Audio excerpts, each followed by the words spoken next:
I'm Lise Van Susteren. I'm a general and forensic psychiatrist here in Washington, D.C., and thought about writing a book about experiences for a long time, and it was always going to be started tomorrow. And some of you can identify with that, I'm sure. And then I met up with Stacey, and everything turned to magic very, very quickly. So this is an official thank you, Stacey. What a wonderful experience this has been, and how delighted I am that we are where we are today. Well, the feeling is very mutual, Lisa. This was a labor of love all the way through, and I am so grateful to U.S. News and World Report, who brought us together when I first interviewed you about an article on anticipated trauma.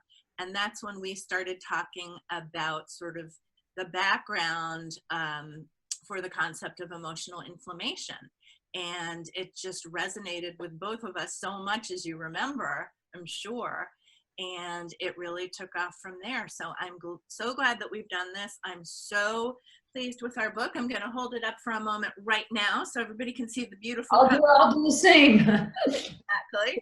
Markers. And it seems to be a concept that is really catching on with people when they hear about what about the name and what it is and what it means. And even when you just mention the term emotional inflammation, I don't know if you find this, but people say, oh, what is that? I think I have that. It becomes this aha moment.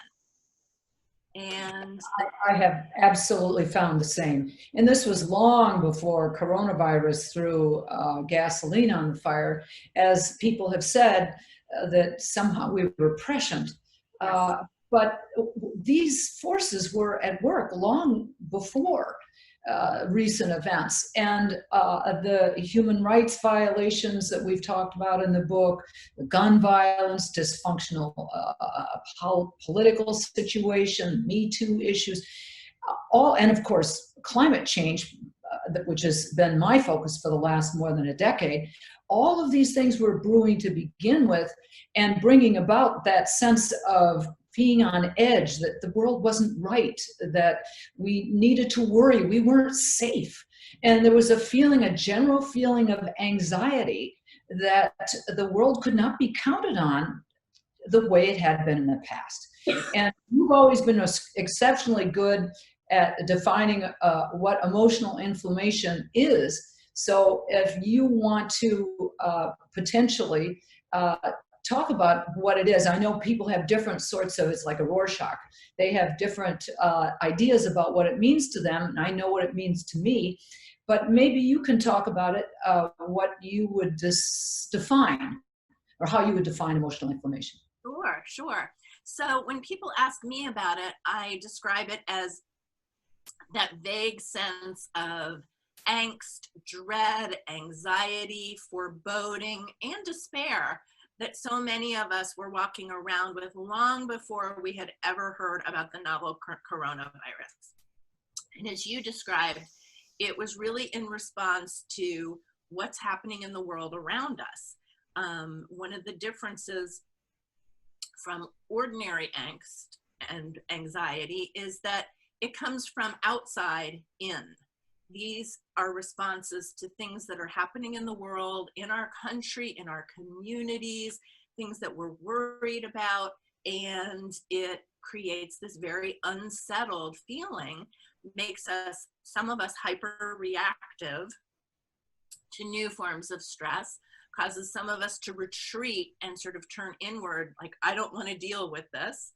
Other people become revved up and want to change things, work really hard to make a difference, that kind of thing. And then other people become simply anxious and nervous and worried about what's next, what if. And as you remember, those differences informed the way we describe the different reactor types in the book, because people do have different styles. And I have come to appreciate having delineated those in my mind, and with your collaboration, Stacey. I have found that once you identify your own reactor type And you can do it in the book. It's quite simple. And you'll also find that it's not necessarily so that you're one reactor type, but you will have flavors of others. But what I have found, it has been so useful, is that I get it a little bit better having been pushed to understand myself. Sure, I can look at other people, my patients and things like that, and do the work that's required. But when you have to look inward at yourself, it's a little bit different. And we are blinded unless we're kind of taken by the hand. And what I really like about this book is that it really tugs at unconscious things that we might not very easily see about ourselves. And then we can see some of the defensive mechanisms that we are using, and not only understand ourselves and how we're coming across to other people, but understand that other people have different reactor types. And that can really be a source of friction. And I got to say, in these days where people either on one end of the spectrum are very isolated and very lonely, or on the other end of the spectrum, they're piled on top of each other and driving each other crazy, that being able to identify another reactor type and say, well, the reason the person is doing this is because that person kind of fits in with this reactor type, all of a sudden that sense of judgment begins to recede, and the feeling of tolerance and understanding that these are ways that we are trying to deal with the anxiety that we feel, obviously ratcheted up beyond our wildest thoughts. And I find this has been extremely helpful to me. Oh, that's great. I think it is too, and I hope it builds compassion for each other, cultivates compassion, because we come to realize that we may have different styles of reacting and we may have different personal triggers, but the phenomenon is very similar. And we're all responding to many of the same sources of stress, broadly speaking, and we're all deeply affected. We're all deeply unsettled. And I think that helps us understand each other better and have a little bit more compassion and sympathy for each other, which is always helpful. Now, I get asked a lot, and maybe you do too, and your choice whether or not you want to say, but if you had to say, or you don't have to, but what reactor type are you, if you care to share it? Sure. So I'm a hybrid. I'm a nervous reactor, and I also have twinges of anger and outrage. So I'm primarily anxious about the state of the world, the state of the economy, the future for our children. I have 2 boys, as you know, and I worry about the health of the planet and now the health of society, what we're going to come out of this and find. And so I am quite nervous, quite anxious. But I also get angry pretty easily. Like, how did, first of all, this coronavirus pandemic hit us so hard? How were we so unprepared? That makes me angry. But I'm also angry about the Me Too scandals and political dysfunction. I mean, you name it. I'm not going to sort of bare my soul here. But that's how I react. What about you? Well, first of all, let me say that, I would say if you're not angry, you're kind of not listening, because there's a lot of bad stuff going down, and maybe it's a coping mechanism not to listen, but even if we're trying not to, it's unavoidable. I will say that I am basically a revved reactor, and it can be exhausting because the way I try to or deal with a lot of what's going on is by trying to shove more stuff into my life. I don't mean physical stuff, I mean activities. So I want to do this, I want to write that, I want to do a chapter here, I want to, and I make all these promises about stuff that I'm going to do, I can't possibly fulfill. And I'm getting some pushback. I've got a child living at home at the moment, And, the family can spot some of your shortcomings faster than you can. And I do get a lot of feedback that I promise to do things and then I don't really deliver. And I've been trying harder now to listen to that and recognize that that's actually, sure, I mean, it's not meant in a positive way, but it is an opportunity for me to better understand why I do what I do and what I might be able to do to correct that. So I'm taking that very seriously and looking at this opportunity to be together. And certainly, I have 3 daughters. They're not likely to, daughters, I think, tend to share some of their thoughts, sometimes very readily. And it's good feedback. We can all use it. And I agree with you that in addition to that sort of Rev type, I do have that molten angry side where I'm just absolutely infuriated. I will say, though, they're a part of me, and I'm not saying that I'm necessarily proud of this or not, and especially not in the context of all the suffering and the economic losses and all the rest.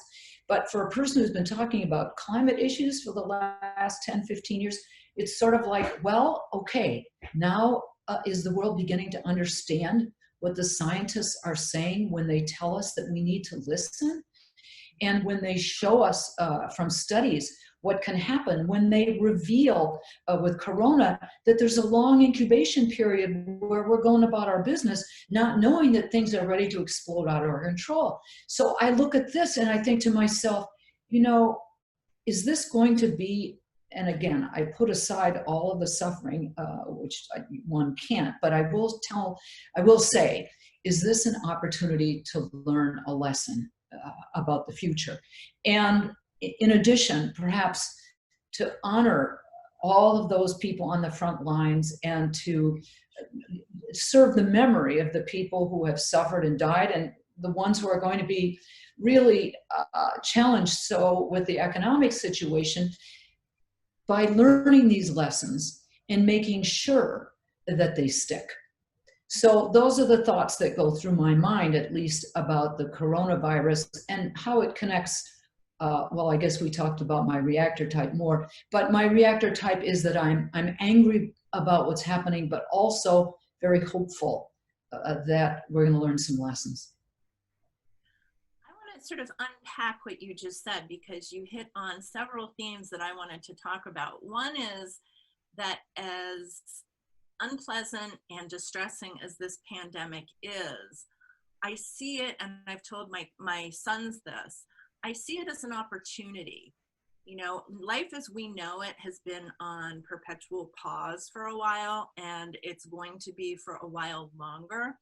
And one of the things that I've been trying to impart to them is that this is really an opportunity. Life has slowed down. We aren't as frantic, we aren't moving around and juggling so many things. And we have a chance to kind of sit back and reassess what we're doing, what's important to us, how we cope with stresses, both large and small, and what we want to do, how we want to contribute to making the world a better place. So I see this as a bit of an opportunity for course correction, both individually and as a society. And that's very valuable, I think. Agreed. When you are talking about these things, what it really reminds me of too is that, I think you and I are both very proud of this book. And I will reiterate that it was just an incredible joy to be doing this with you, Stacey. And I'll say this to the audience, and except for about 10% of the time when we hated each other, at least, it was just a thrill to be talking about the section of the book that is involved with the Restore Plan. And the Restore Plan is all about how we can better understand how we can fit in more harmoniously with nature. And of course, we are, maybe not of course, but we are hearing exactly what it was that we rejoiced in doing with the book. And that is how important it is now for us to be out in nature. People are craving being outside. They want to connect. They don't even know why. But in the book, there are so many examples of why connecting with nature is something that we crave. And so I'm particularly proud and thrilled and understand even on a deeper level, how did we know that this would come into practice, how important it is for us to feel as if we are living in tune with the way we have evolved. And one other thing, and that is the craving to be with people. We want to touch people. We want to hug people. And you and I had an awful lot of fun and intellectual stimulation and tossing around. It was like watching two trained seals hitting the ball back and forth. We had such fun talking about the impact of oxytocin.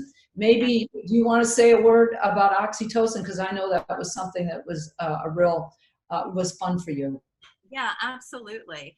And it's interesting that people, as you said, they're craving time with nature. Also, adoptions of dogs have gone up. People are buying bicycles. All of these are signs that people are sort of tuning in to their inherent wants and needs and trying to fulfill them. Good Having point. a pet, for example, is a great way, having a dog in particular, is a great way to stimulate oxytocin. If we can't hug each other, we can hug our pets.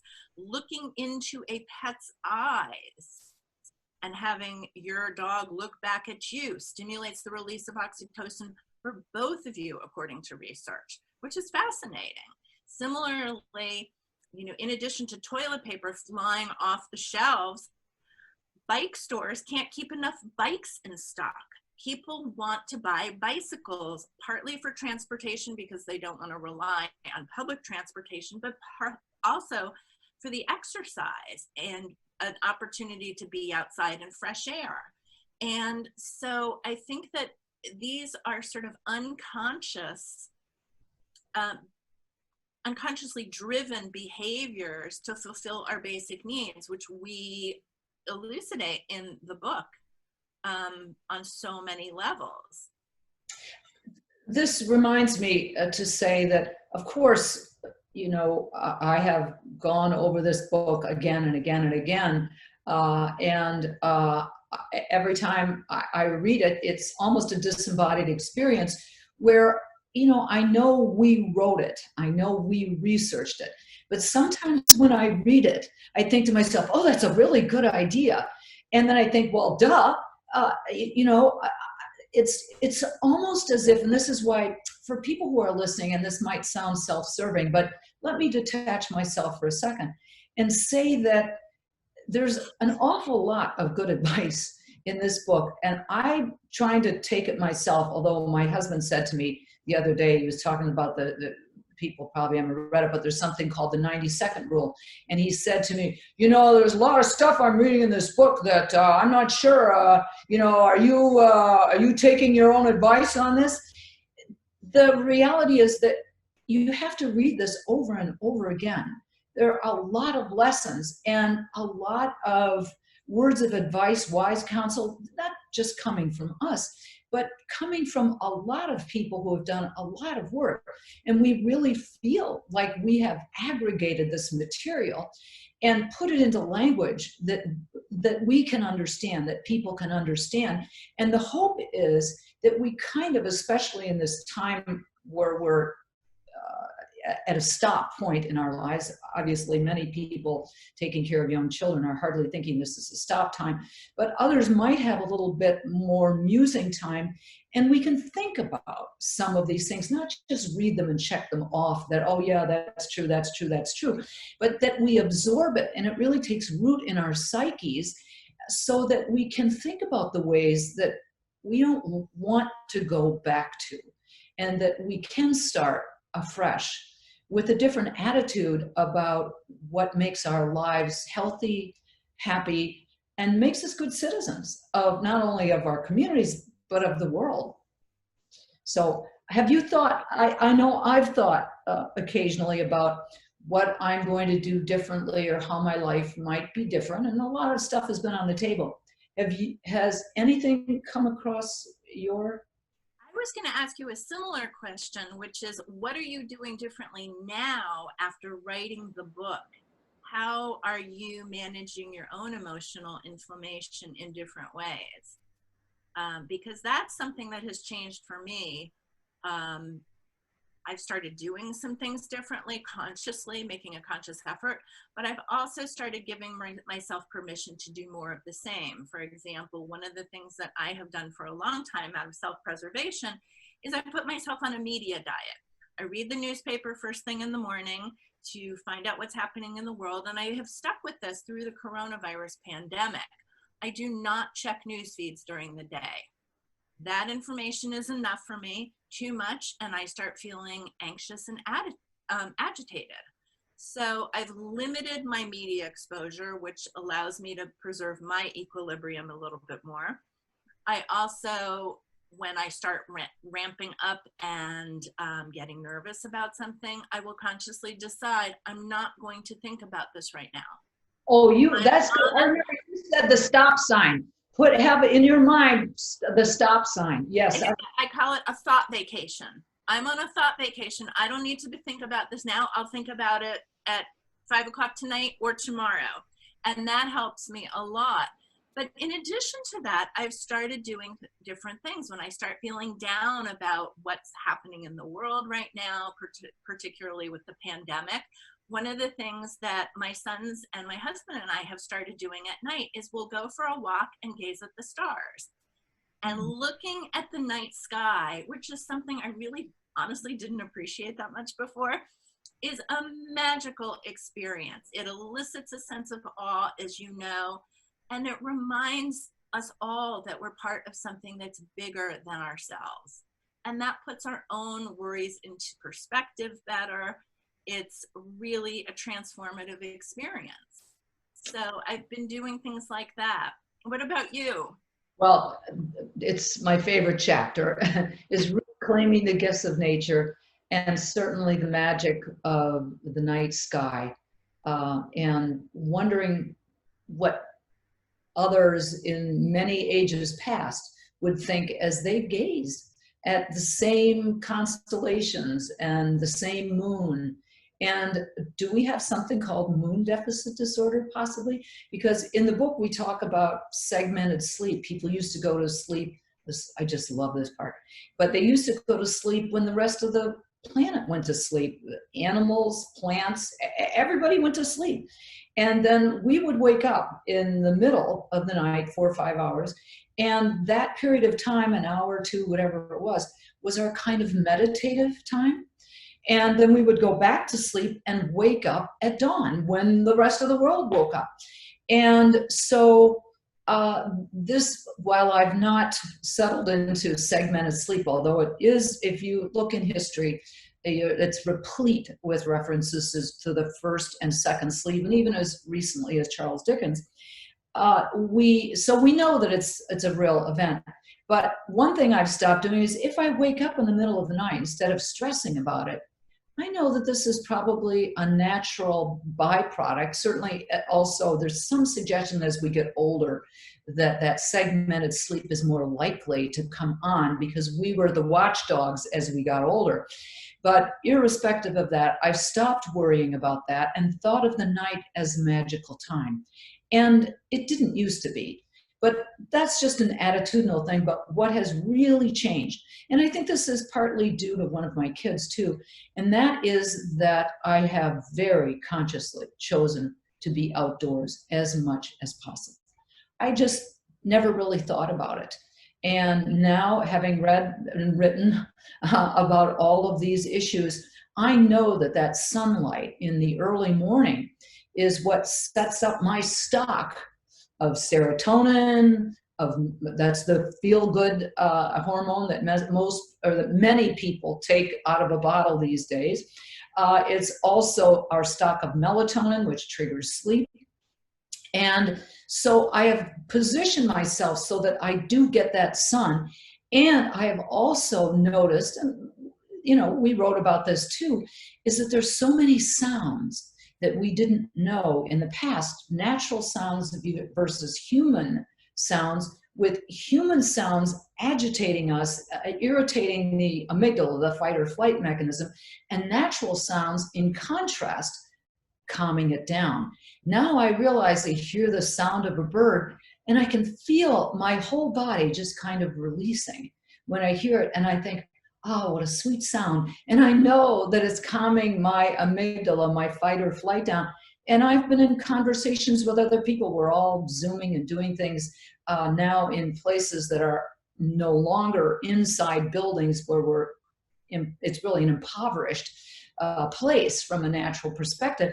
And I'm hearing birds in the background, or people will say to me, oh, I hear that bird.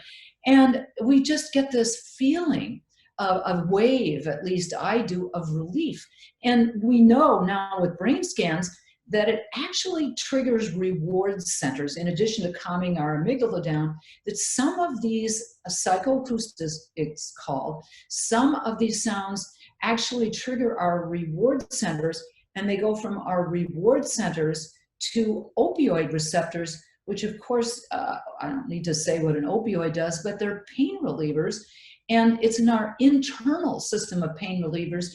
And so I have really made a huge effort to get outside, to make sure I've got that walk, not on a treadmill, but mask on, in a place that isn't crowded. And I have been very determined to be outside. So that is something that has become very conscious and very determined in me that just wasn't in the past. That's great. That's great. I have done that as well. And it's amazing because I have started noticing things that have probably been here all along that I didn't pay attention to. We have the most beautiful woodpeckers in our neighborhood. And I didn't know, I had never noticed these birds before. And they're just magical, and they swoop through the trees. So much of this is really about sort of slowing down and allowing ourselves time and attention to experience these things that we in the past have been so busy neglecting.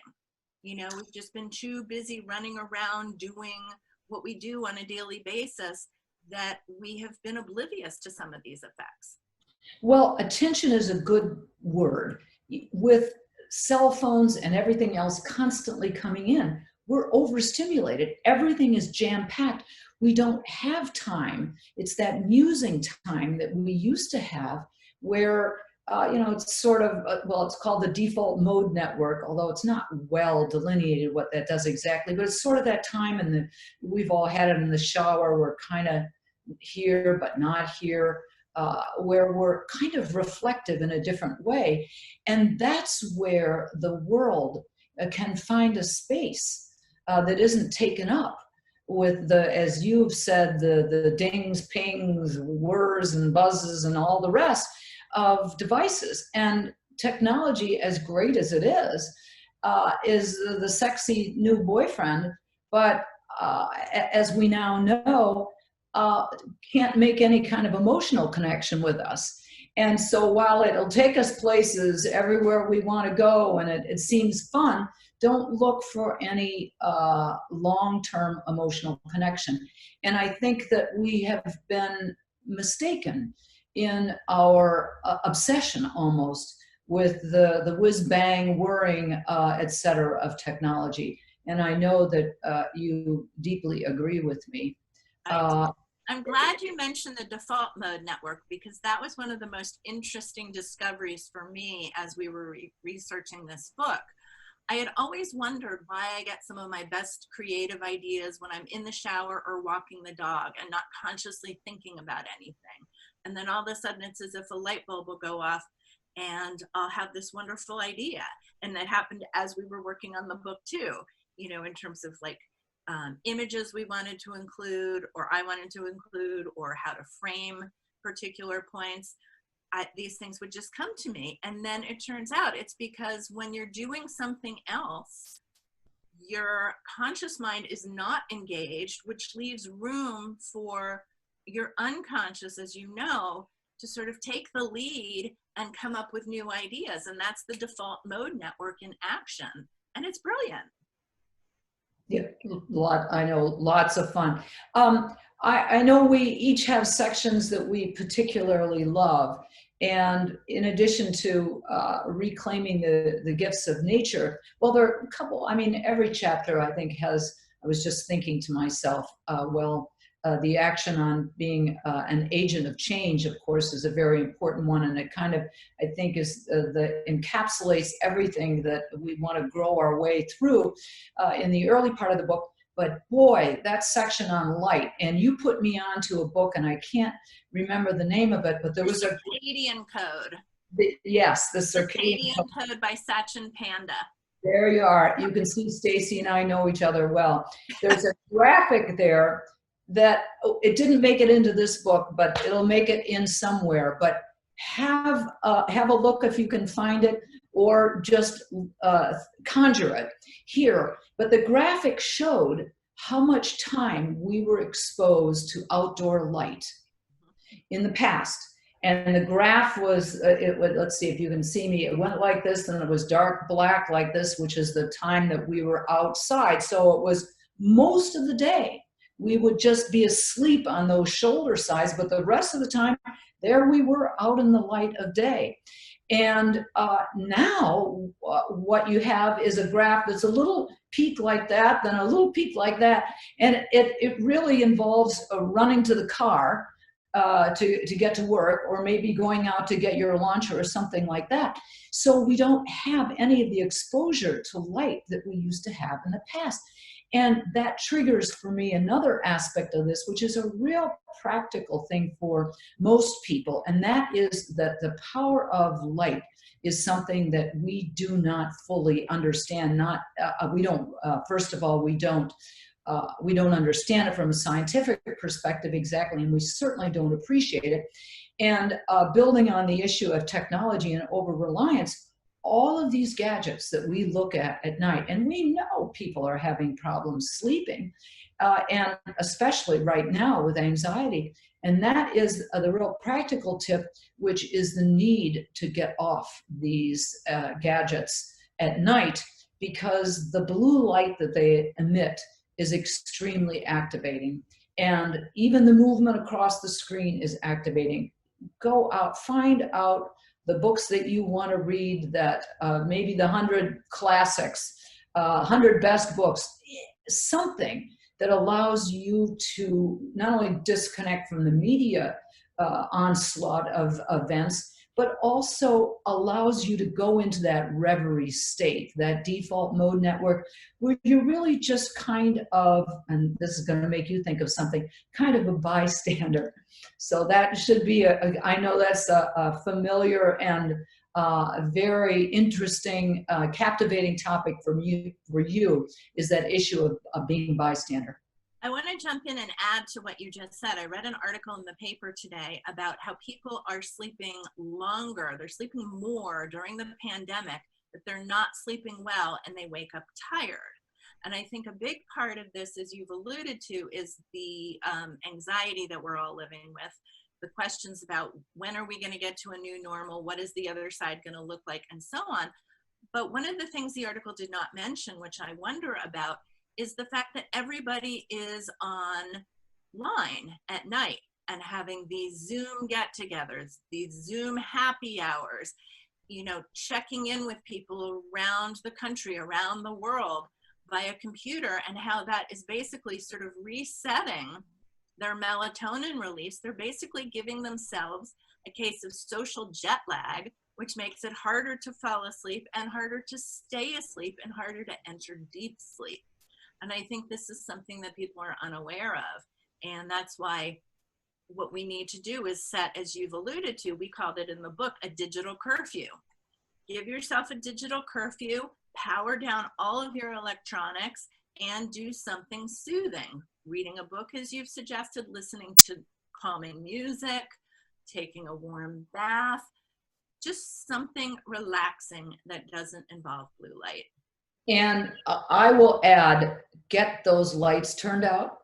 The bright lights, overhead lights, even bright lights at a bedside lamp if you know, for a few bucks, you can get an amber light, and I have no financial interest in amber lights, so I can say this with dispatch, but get yourself a little amber light. I have found when I am reading a book and I've got that little orangey glow and no other light, it's almost impossible. You fight falling asleep until finally you throw in the towel, because it really, they're photoreceptors in your eyes that tell your brain that it's still daylight if there's light.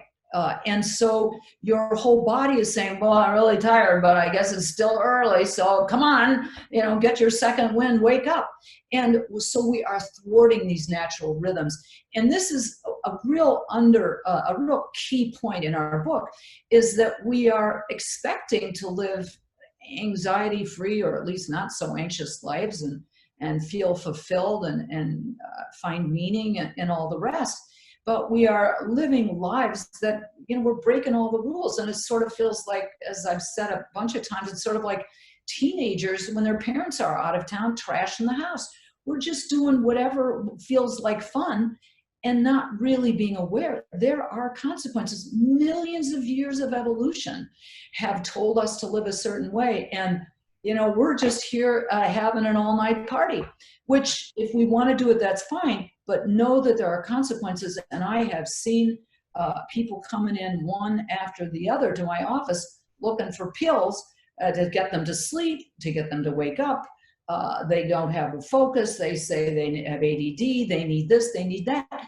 And we can't, there aren't enough pills in the world, really, to solve these issues that are community issues. And sometimes people will say, oh, well, what one person does doesn't matter. But of course it does, because our choices have impacts on other people, and they drive markets, they set social norms, and they're counted as a result collectively. So what we do individually is extremely important. And this leads us into, I think, what is the capstone of the book.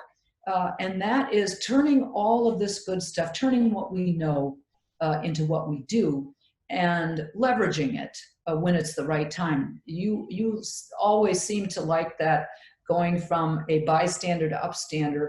Is that something you want to run with? Yeah, and it's interesting because I think that it makes a huge difference in taking you from feeling powerless and vulnerable to feeling more powerful and proactive and competent and capable. And it just makes you feel stronger emotionally. Of course, it also helps other people. It makes the world a better place, and so on, when you become an agent of change. And particularly right now, when I've had conversations with people about this, they say, well, what can you do right now? Everybody's stuck at home. But actually, there are things you can do. You can support organizations that are feeding the frontline responders, the first responders. You can write letters to your senators and congressmen about issues that matter to you. You can check on elderly neighbors or go shopping for them and help them. I mean, there are so many different ways that you can make a difference. I've been so impressed, I call this the silver linings of the pandemic, at how certain people like Jose Andres have closed some of his restaurants and turned them into community kitchens to feed first responders. How Yo-Yo Ma has been giving free concerts on Facebook or on YouTube with his cello. I think this has been a time when people have really started appreciating the value of the arts, and so many artists have come forward to keep us entertained and keep our spirits up. Those are upstanders. They're not doing it for money. They're doing it for the greater good. And that's something we can all do on some level, and it's powerful. I'll add one from a family member, my sister-in-law, Aviva. I got to make a plug for her because I thought, boy, that was really smart.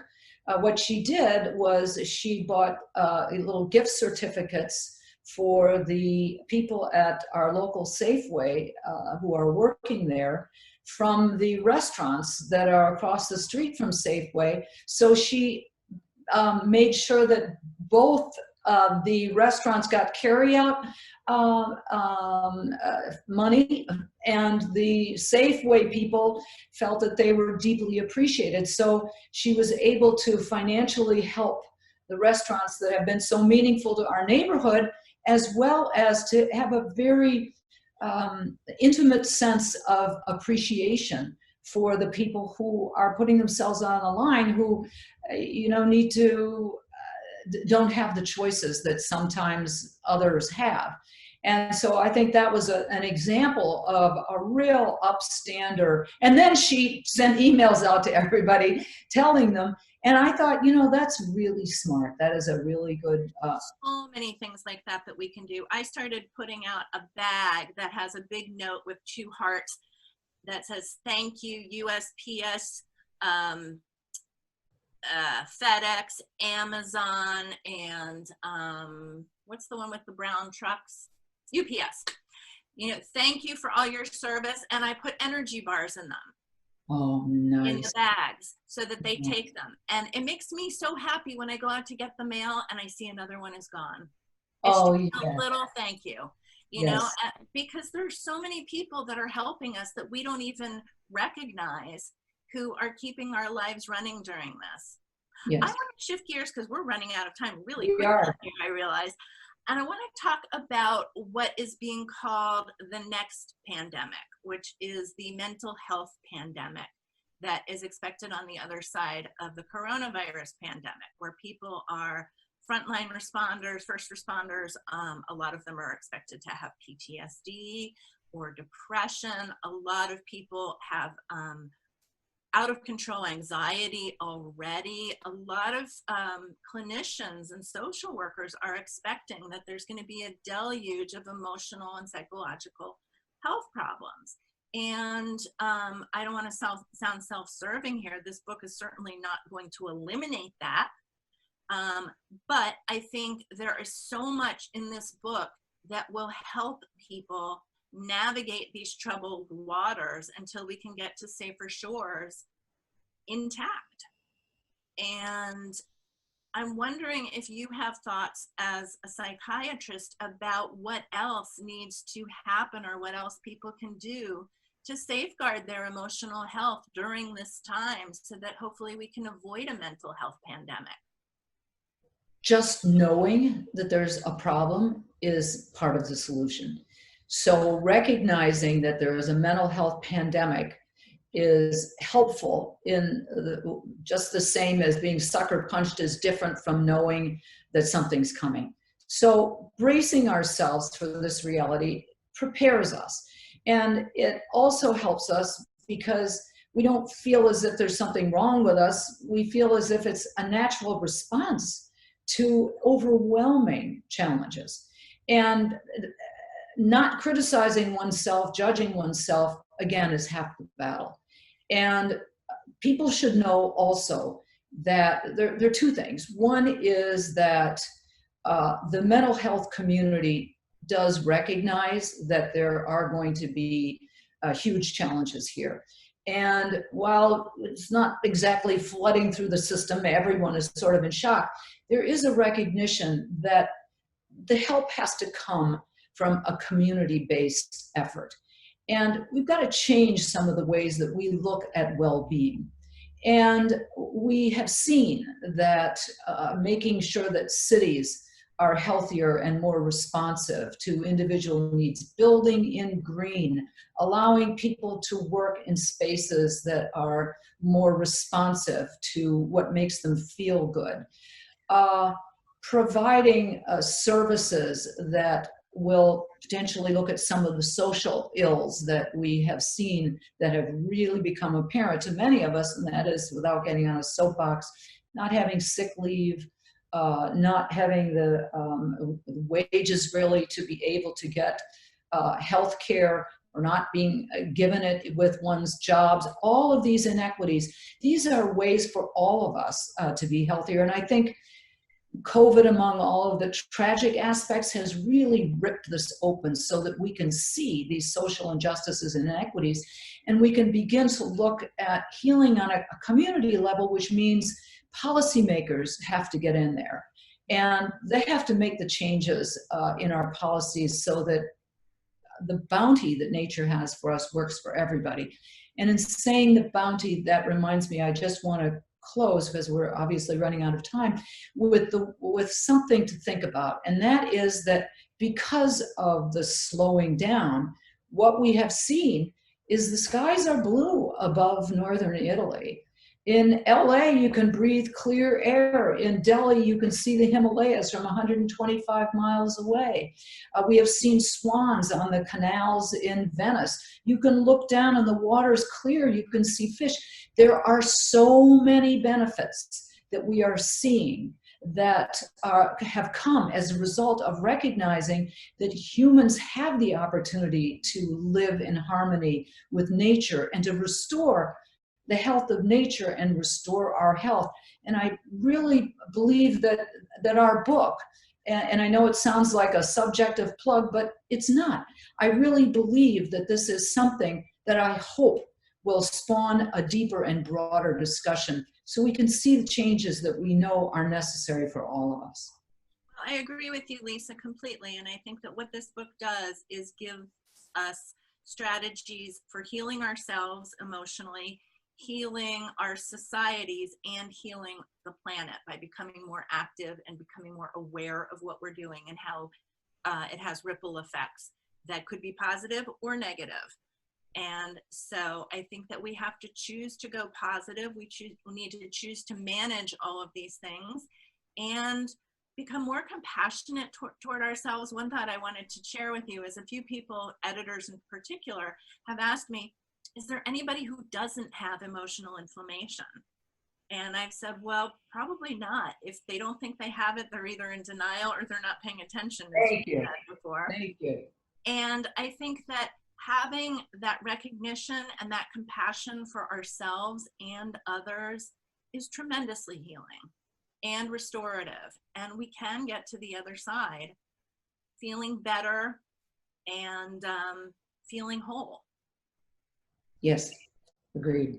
Anyway, it was a pleasure, as always, Stacey. I hope the audience enjoyed what we had to say. And I hope that if you do have the book and you're reading the book, that you'll reread it and take what is most meaningful for you and turn it into something that you're proud of. So thanks very much, everybody. Thank you.